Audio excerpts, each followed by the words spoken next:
semangat. Jawab salam itu tidak ada tanggal muda, tidak ada tanggal tua. Sama-sama. Assalamualaikum warahmatullahi wabarakatuh.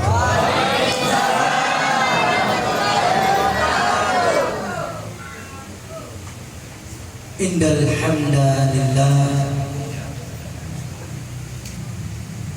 nahmaduhu ala nasta'inu ala umuri dunya waddin. Wassalatu wassalamu ala asyrafil anbiya'i wal mursalin wa ala alihi wa sahbihi ajma'in.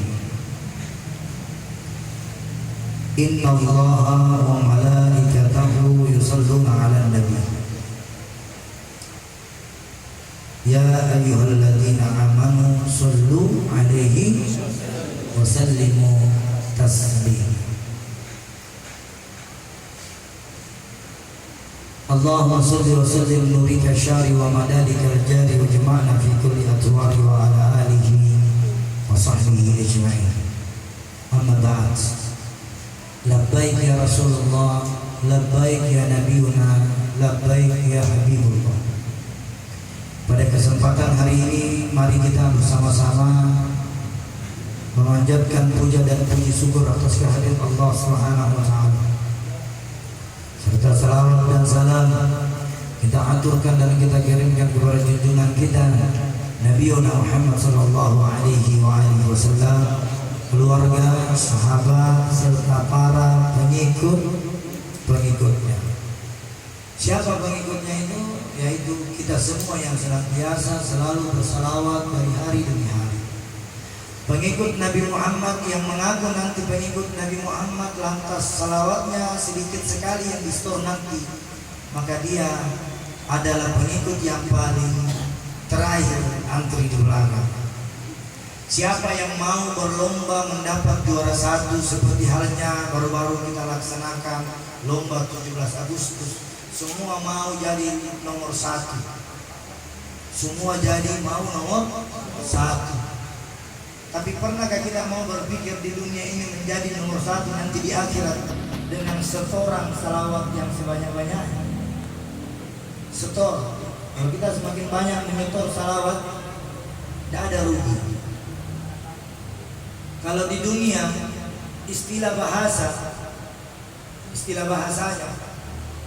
kalau kita menabung di dunia ini melalui bank-bank konvensional, entah tabungan kita itu berapa puluh juta atau ratus juta dan sebagainya, tabungan ini hanya memenuhi kebutuhan perut saja di dunia.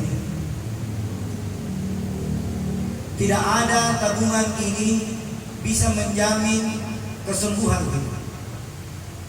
Sudah banyak orang kaya habis uangnya di rekening untuk mengobati penyakitnya yang tidak kunjung sembuh-sembuh. Berarti uang ini bukan salah satu menjadi sebab untuk kita bisa senang. Ada beberapa poin-poin bahwasanya harta yang kita simpan di dunia ini, ibu-ibu, berguna ketika kita masih hidup. Tapi ketika kita sudah meninggal, maka harta apapun yang kita akan tinggalkan itu tidak berguna sama sekali. Tidak ada gunanya. Banyak orang pagu bunuh-bunuh, pagu tikam-tikam karena urusan tanah sengketa. Banyak orang pagu bombe-bombe. Banyak orang pagu sai-sai. Banyak orang pagu sikut-menyikut karena urusan uang. Tapi pernahkah kita saling iri dengki karena amal ibadah kita? Jarang sekali kita melihat tetangga kita iri karena kita rajin sholat. Nanti tetangga itu iri ketika kita beli kulkas. Nanti tetangga itu iri kalau kita beli motor, mobil. Betul apa betul? Seperti inilah iri kemanusiaan. Sebenarnya dalam Islam iri itu diharamkan, tidak boleh. Tapi ada satu iri yang dibolehkan. Iri melihat saudara rajin sembahyang. Iri melihat saudara rajin bersedekah. Iri melihat saudara rajin berbuat baik. Ini iri yang dibolehkan dalam agama. Tapi iri karena kekayaan saudara, Inilah iri yang paling celaka di muka bumi ini. Sungguh celaka dan celakalah 3 kali dituturkan oleh Nabi Muhammad. Siapa di antara kalian yang cemburu melihat saudaranya sukses, sungguh celaka dalam celakalah dia. Iri melihat saudaranya orang sukses.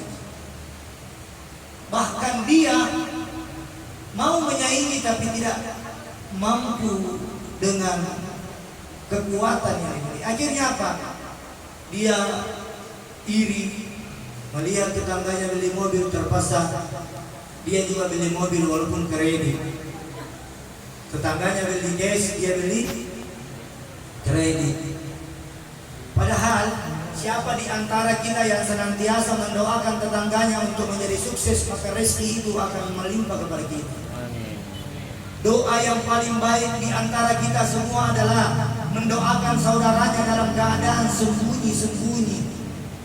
Jadi kalau tetangga tak sukses, kita sudah sholat, ya Allah terima kasih Engkau berikan kemudahan buat tetanggaku untuk beli mobil. Kalau Engkau berkehendak ya Allah dengan tetanggaku, walaupun saya tidak punya mobil, kalau saya baik-baik di tetanggaku, insya Allah kalau pergi tetanggaku pasti ngepakin jadian naik mobil. Kalau baik sama tetangga tak, kalau mau pergi jalan-jalan pasti ngepanggil dia, walaupun ada mobil nak. Alhamdulillah kita ini walaupun tidak ada mobil tapi orang kaya gitu. Kita ini orang kaya, biar ada mobil tak, tidak ada motor tak, kaya jika ibu-ibu. Ada wanita 50.000, panggil Grab, ada sopirna, ada Grabna, langsung bikin antar kemana. Itu mi orang kaya yang tidak bayar utang kemana-mana, langsung antar.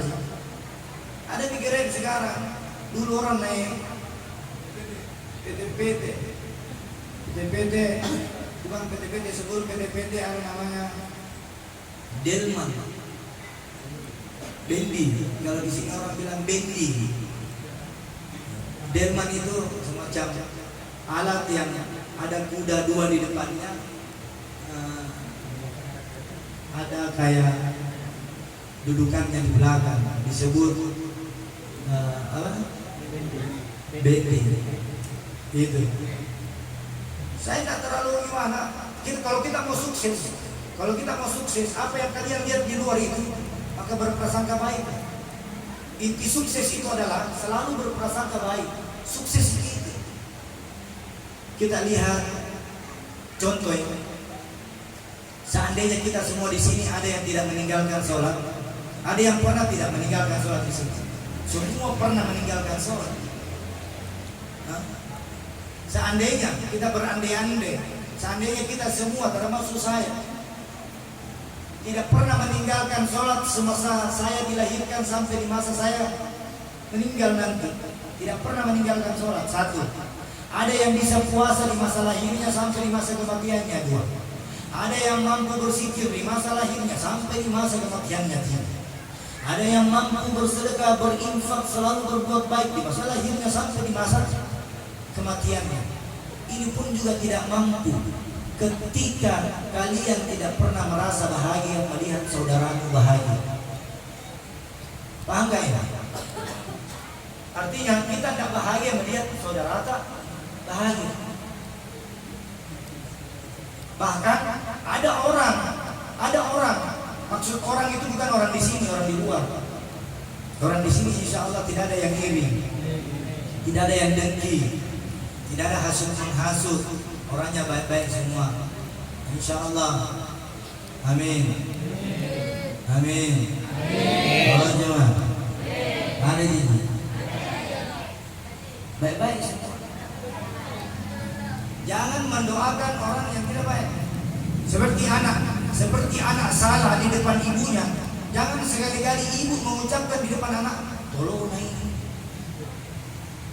Ini tidak disadari. Doa yang keluar dari mulut ibunda tercinta kepada anaknya dibilangi tolong.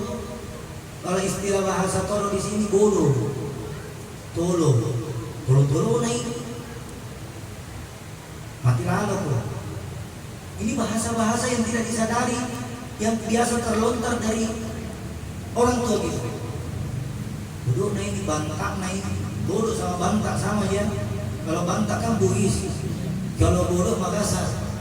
Bodoh bantak, cilaka, gitu. Seperti contoh yang ada viral ini, Pancasila. Satu, ketuhanan yang Maha Esa. Dua, kerakyatan, kemanusiaan yang adil, saleh anak-anak, tapi satu kali kita menyentuh kepala anak kita, satu kali kita menyentuh kepala anak kita pakai emosi, ini pakai emosi. Yang tidak pakai emosi saya nasaki, apalagi pakai natapik. Imam Syafi'i di dalam kitabnya menjelas, barang siapa yang menyentuh kepala anak dengan kekerasan tertimbul dengan rasa emosional, marah, maka ini anak jangan harap mau pintar selama 60 hari 60 malam. 60 hari 60, kalau 2 kali kita tapik, kali berapa? Kali 2, 3 kali. Ada itu amal, kalau dikerjakan dapat 10. Seperti baca salawat, siapa yang membaca salawat 1 kali dibalas oleh Allah 10 kali, 10 kali, 2 kali dibalas lagi berlipat ganda. Sampai kalau tapik, bagaimana kira-kira? Jadi jangan. Kedua, kita jangan juga suka main-main pegang kepalanya teman kita atau disorong kepalanya. Ini harga diri dia. Ini jangan disorong. Satu yang bisa pegang kepala tak, bukan cukur.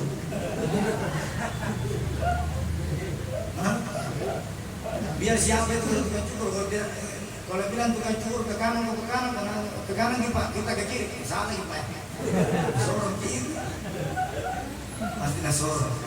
Satu-satunya yang bisa menyetel kepala kita itu hanya tukang kiri.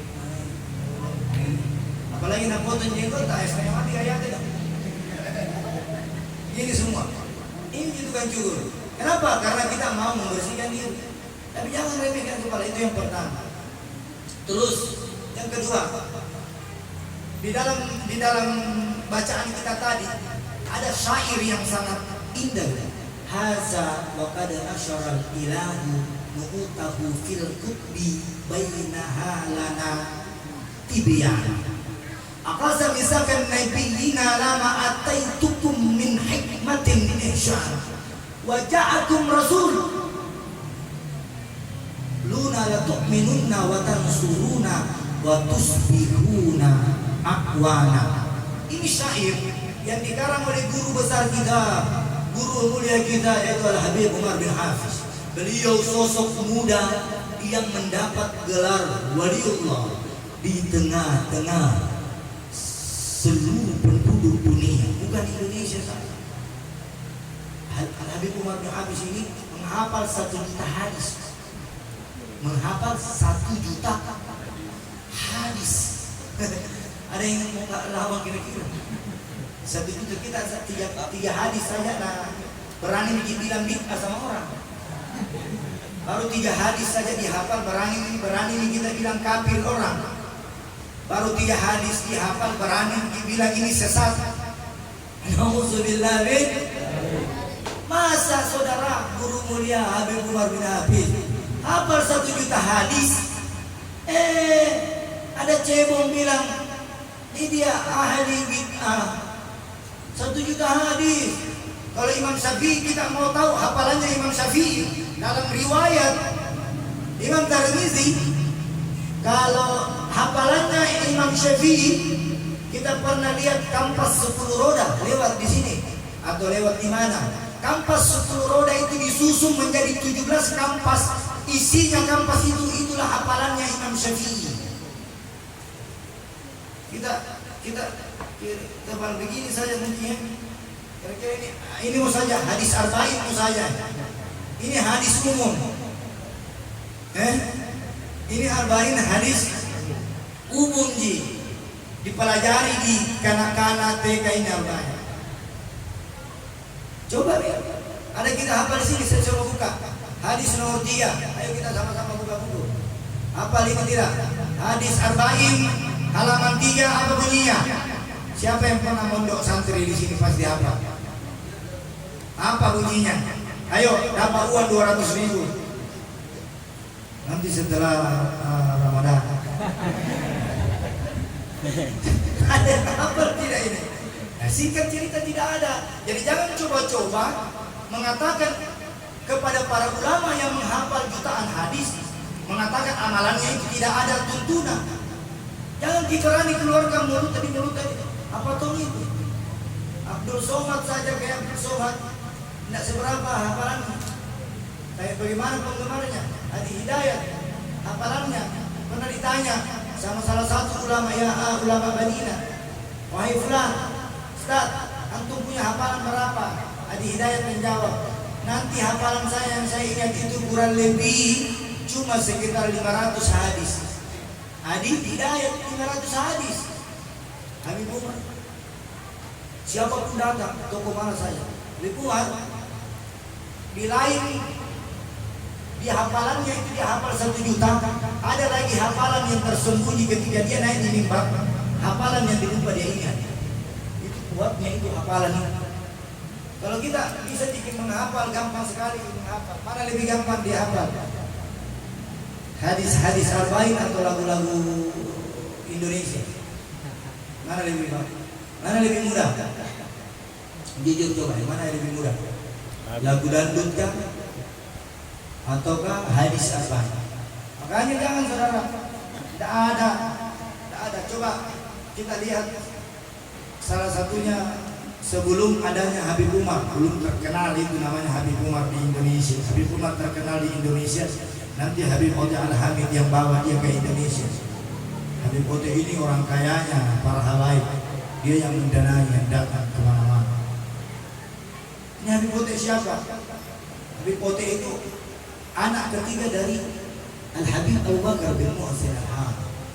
Itu ada fotonya yang kalau orang mau naik tangga, dia datang ke Habib Umar.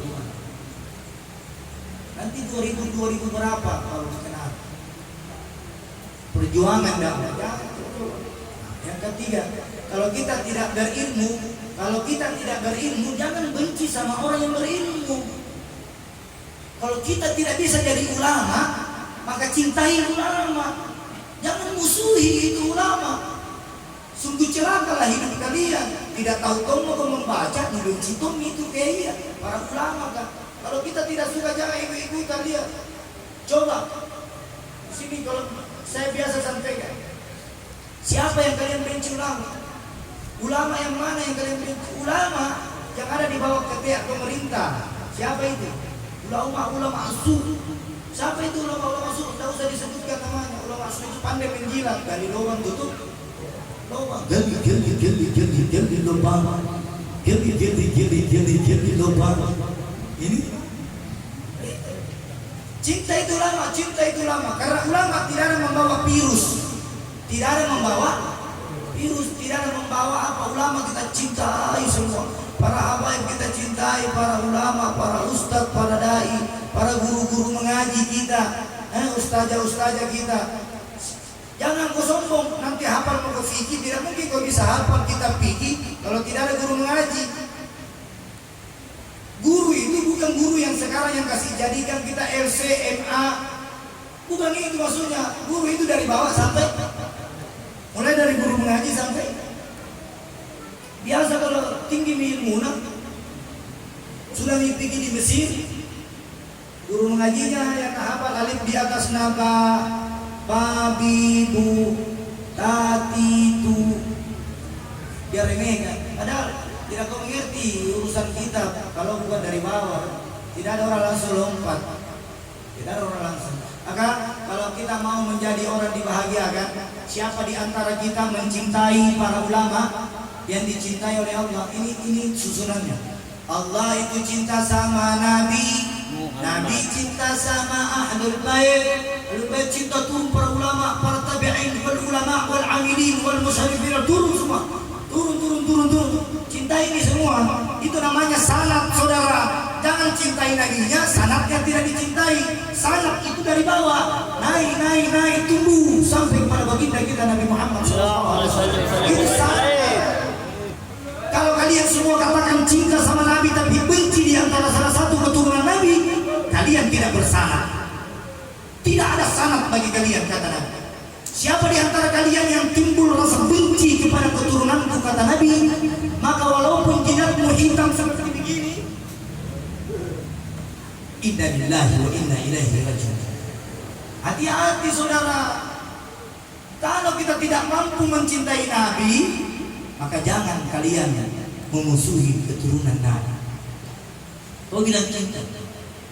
Ini realitas. Saya mau tanya, kalau ibu-ibu yang punya anak gadis, datang laki-laki melamar anak gadisnya, yang dicinta cuma anak gadisnya saja, tapi ibu dan ayahnya dibenci, diterima tidak itu? Sebagaimana itu? Ini contoh. Contoh, ada laki-laki ganteng, dia pakai mobil Alphard, dia buka pintunya, dia ketok-ketok, dia mau lamar anak gadis.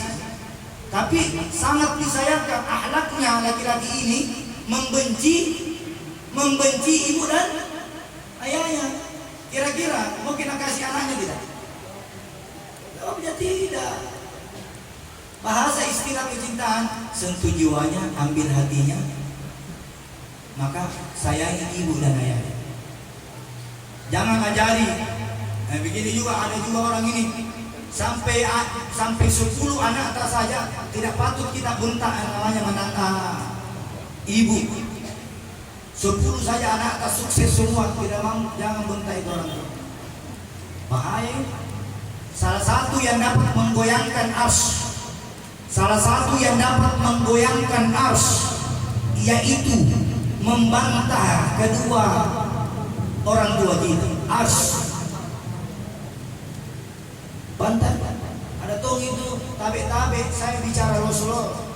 Jangan dibilang sudah dikawin baru mentang-mentang kita tidak kasih belanja itu orang tua, kasih tahu baru beberapa. Ada tong orang namarahi mamanya di depan istrinya. Nauzubillah min dzalik. Ada laki-laki namarahi mamanya, bapaknya di depan istri. Kita itu mah, kita ganggu-ganggu istri luar biasa. Di mana kok keluar kalau bukan di perutnya ibu?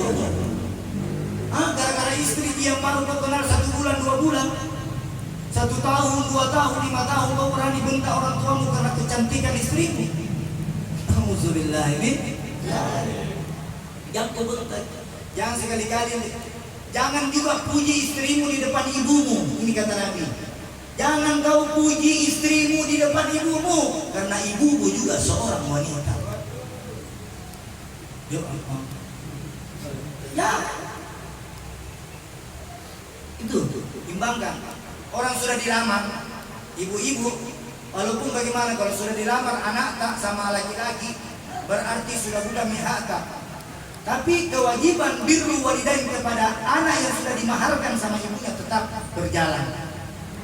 Birru walidain, hormat sama ibu. Hati-hati. Ini perkara-perkara jangan dimain-mainkan. Kadang-kadang ada ibu bagus, ada apa namanya, menantu bagus musuh sama mertua bagus musuh sama ibu. Kadang-kadang juga ada ibu jadi kompor. Kompor bagaimana kalau berkelahi ibu, kalau berkelahi anaknya sama suami, ibunya bikin panas-panas. Bagaimana cara panas-panasin? Tinggalkan.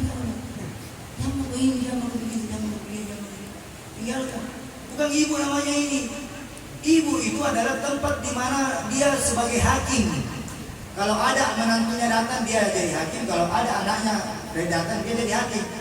Jangan bilang kalau ada anaknya yang salah dia menjadi ibu.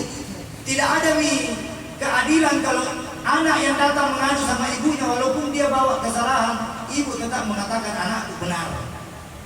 Tapi kalau ibu didatangi sama anaknya yang salah, maka ibu jangan menjadi ibu, tapi jadilah ibu sebagai hakim untuk mengatakan yang hak itu yang hak dan yang salah itu yang salah. Jangan ditambah-tambahi, dibumbu-bumbui. Alhamdulillah ibu-ibu yang hadir di sini ibu-ibu romantis semua. Terakhir ini saya bahas ini luar biasa. Hadza wa kana nasaran ilahu tadi katakan, kalau kalian tertanam cinta kasih sayang kepada Rasulullah, kalian menetapkan kasih sayang kepada mahabbah kepada Nabi Muhammad. Tidak mungkin Allah mencintai Nabi ketika Nabi mencintai umatnya ada salah satu manusia yang benci kepada dia. Ya Allah sayang sama Nabi. Kalau ada yang mendurhakai Nabi di dunia, siapa yang marah? Ada yang menghina Nabi di dunia, siapa yang marah? Allah. Tambah umatnya juga lebih marah, tapi lebih bahaya murka Allah. Kalau ada yang menghina Nabi, Allah marah. Begitupun juga kalau ada yang menghina keturunan Nabi, siapa yang marah? Nabi. Sama di sini, siapa yang sudah punya cucu di sini? Pak, sudah punya cucu? 2. 17 cucu. Kalau di antara cucu bapak ada yang mendatik telinga, marah tidak? Marah. Ada yang mendatik apa namanya? Marah tidak? Seorang kakek melihat cucunya dipukul sama orang. Begitu, itu dipukul. Bagaimana kalian kalau menghujat dia, memfitnah dia, mencaci dia? Bagaimana? Tidak ada. Tidak ada yang mampu marah. Begitupun Nabi. Siapa yang dicintai Nabi, maka wajib juga tidak mencintai apa yang dicintai Nabi. Jangan musuhi dia. Tapi kalau bagaimana kalau keturunannya Nabi juga minum? Dia manusia. Kalau dia maksiat, dia manusia sama seperti kita. Yang membedakan itu darah yang mengalir di tubuhnya, saudara. Jasadnya bisa salah, tapi tidak ada aliran darah yang mengalir dari tubuh Ahlul Bait itu yang menjadi racun dari sebab perlakuannya di muka bumi ini. Tidak ada. Contoh, ini saya sedikit bahas. Ada lagi Habaib dari Palu, cucu dari guru tua Ali Yusri, cucunya yang nomor 8 itu diambil tadi, ditangkap gara-gara mengatakan mohon keluarkan Habib Rizik dari penjara. Gara-gara itu bisa diambil. Alhamdulillah, banyak orang korupsi triliunan tidak seperti jika Yesusnya. Kita lihat di sekarang Rizik yang naudzubillah. Saya bilang naudzubillah. Jangan benci pemimpin, yang salah bukan orangnya. Siapa? Strateginya ini. Ini lingkaran. Ada lagunya itu. Lingkaran kecil, lingkaran besar. Tidak akan jadi presiden itu kalau bukan kalian yang ambil, kalian pilih dari kecil jadi besar. Siapa yang pilih itu? Coba. Siapa yang pilih? Kita sendiri. Tapi bukan itu lagi persoalan. Bagaimana kita bisa berdoa semoga para pemimpin kita diberikan jalan yang benar oleh Allah. Amin. Jangan ada benci sama pemimpin kita, karena dia juga dilarang di dalam Al-Quran. Jangan menghina pemimpin. Menghina katanya jangan menyebut celaka pemimpin. Tidak boleh kita gitu. Artinya gara-gara Jokowi saja. Jangan tambah pemimpin ini misalnya apa? Pemimpin ini binasa. Bukan dari mulut kita itu binasa. Jangan. Berdoa saya Allah, mudah-mudahan pemerintah Republik Indonesia ini diberikan kemudahan, diampunkan dosanya, dirahmati urusannya yang baik-baik. Karena doa yang tidak baik tidak diterima oleh Allah. Biar bagaimana jagonya kita bersatu semua, satu Indonesia berdoa, ya Allah tumbangkan Jokowi. Kalau Allah tidak berkehendak maka tidak ada. Kita kemarin bersatu tuh, kita bersatu pilih kan, tapi tidak ada yang tidak ada. Berarti Allah masih mau lihat Jokowi jadi presiden. Berarti Allah masih mau. Mudah-mudahan cepat turun sekarang. Kamu bukan doa tidak baik itu kan? Doa tidak baik tidak kalau saya bilang Jokowi mudah-mudahan turun. Amin. Bukan yang tidak baik itu, baik itu. Kenapa? Supaya ada gantinya. Bukan berarti yang mengganti itu lebih baik, tidak. Cari tingkatan. Jadi mari tanamkan hati, jangan ada kebencian, selalu menjalin tali silaturahim, hilangkan kebencian di antara kita, tanamkan perdamaian di antara kita, saling sepakat tahu, sepakat lebih, sepakat ini. Kalau 3 pilar ini dijaga, insya Allah wes. Wabillahi taufiq wal hidayah. Wassalamualaikum warahmatullahi wabarakatuh.